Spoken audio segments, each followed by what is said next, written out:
to Move Well, Live Well. We get a number of people coming in here with issues regarding their low back.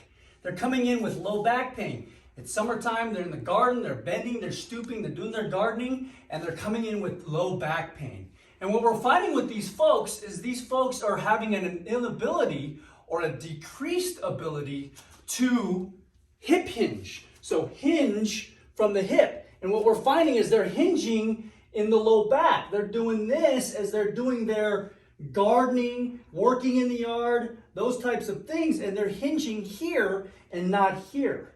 And so what we'd like to prescribe to these folks is a simple exercise, since they have a decreased ability or even an inability to do a hip hinge, is the seated good morning. So what you do, I know you got some chairs laying around your house. So you get a chair, if you have a box like this is great too, but a simple chair works just as well. You go as wide as you can, and what you do is you hinge at the hip, and you'll feel this all in the adductors, you'll feel this in the hamstrings, you'll even feel a little pull in the low back as well. I'll do a side view so that way you can see as well.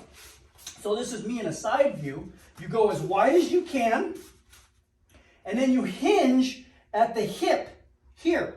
You see how my low back doesn't do any of this stuff. I'm not changing the curvature of my low back. I'm keeping it in that, what you want to call, neutral spine. So here I am. I'm just hinging here in the hip. And then I come up. I feel a nice gentle pull in the adductors here, the groin muscles, in the hamstrings. I'm going to come up.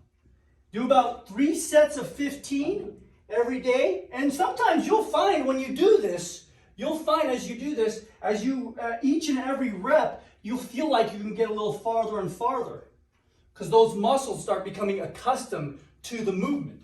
So here you are. Again, hinge at the hip and not in the low back.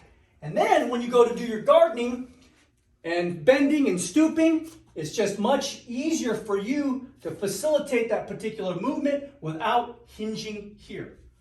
The seated good morning, very simple exercise to do, so that way you can get about your life. Anyway, we thank you for watching this video. We appreciate it. If you have any questions with it, drop them off in the comment section below. And if you're new here, hit subscribe. And when you hit subscribe, make sure you hit that bell notification button. That way you can continue to move well, live well. Also, I know you know folks who hurt their backs all the time simply because they don't know how to hinge properly in the hips. Share this with them. Sharing is caring. Also, give us a thumbs up. It lets us know you care. Thank you for watching. We appreciate it. We'll see you next time. Take care. Bye-bye.